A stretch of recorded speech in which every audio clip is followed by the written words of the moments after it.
So welcome students. Today I am going to start the fifth chapter, that is data handling. Fourth chapter I will explain later, that is the construction of the quadrilateral. So that I will explain later. Now here it is written data handling. So what is the means of the data handling? Data handling is the used to collect the data, and we are going to collect the data, and if we are going to represent the data in the certain meaningful manner, that is called the data handling. All of you had seen the different kinds of data, like in the cricket match you are going to see the runs scored by the different players, wicket taken by the different players.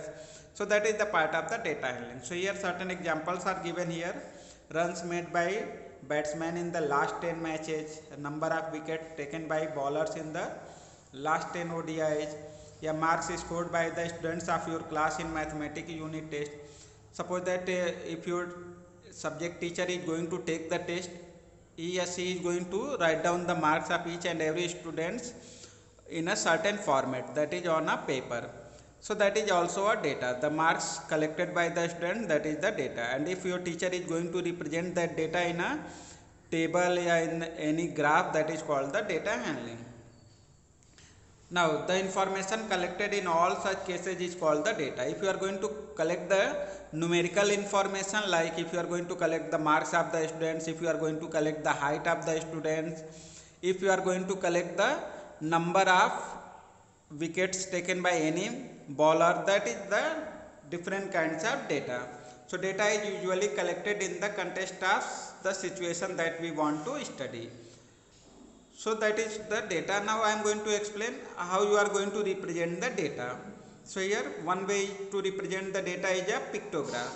So pictograph, here it is used a symbol that is going to represent the data. Here you can see that 100 cars, that is represented by the one symbol, that is one car is going to represent the 100 cars. Like in the July you are going to get 2 cars and one half car is given. It means that 2 full car, it means 200, and one half car, it shows the 50. Half of the 100 will be 50. So in the July you are going to get 250 cars. In the August, how many cars will be there? So there are 3 cars, so that is going to represent 300 cars. In the September, 4 cars are there, so how many will be there in the September? That will be 400. So how many cars were produced in the month July? You can find 250. In which month were maximum number of cars produced? So that is in the September. There are 400 cars in the September.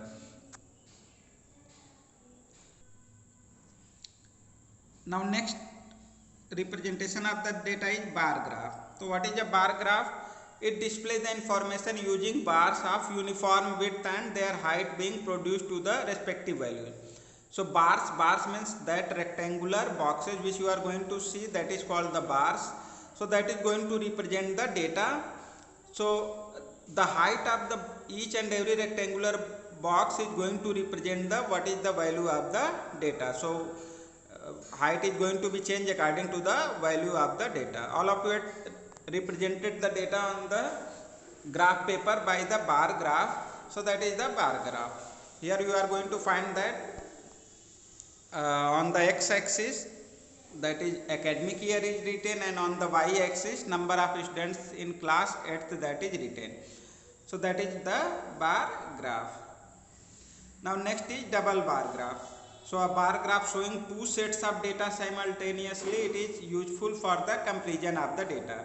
So you can find that here 2 rectangular boxes are there of 2 different colors. So one that is showing the other value for the 1 year, and second is going to represent the value for the next year.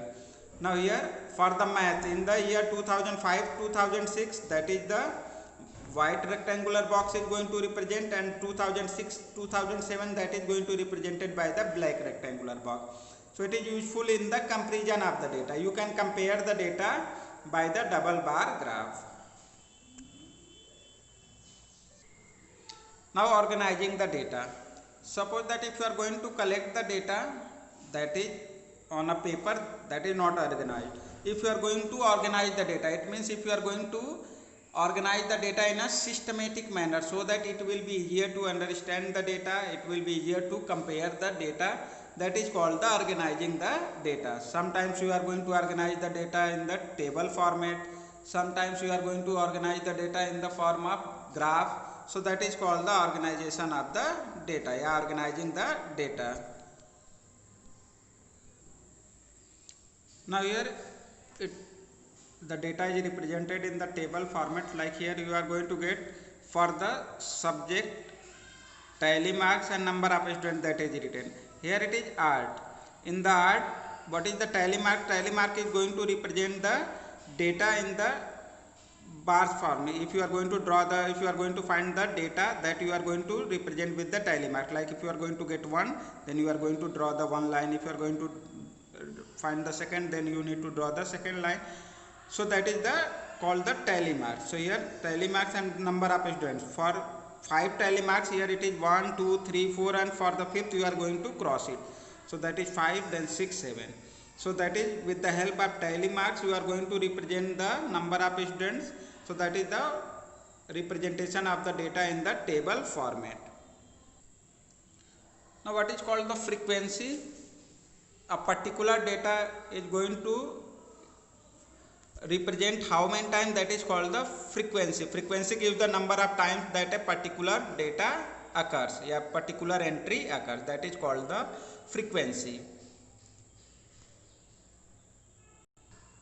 Now next is grouping the data. Sometimes if the number of numerical values are more, then you are going to represent the given data in the group, that is called the grouping the data. Like here it is written certain students marks is written there for the mathematics, and it is asked that you need to represent these data in the group, like 0 to 10, 10 to 20, 20 to 30. So that type of representation is called grouping the data. Here you can find like 0 to 10, it means the number of students who got the marks between 0 and 10. From 0 to 10, that is 2. It means 2 students are there whose marks are either 0 or more than 0 and less than 10. Next 10 to 20, it means 10 and 20. The number of students who got the marks more than or equal to 10 and less than 20 are 10. So this type of representation is called the grouping of data. Here you are going to group the data like 0 to 10, 10 to 20, 20 to 30 and so on.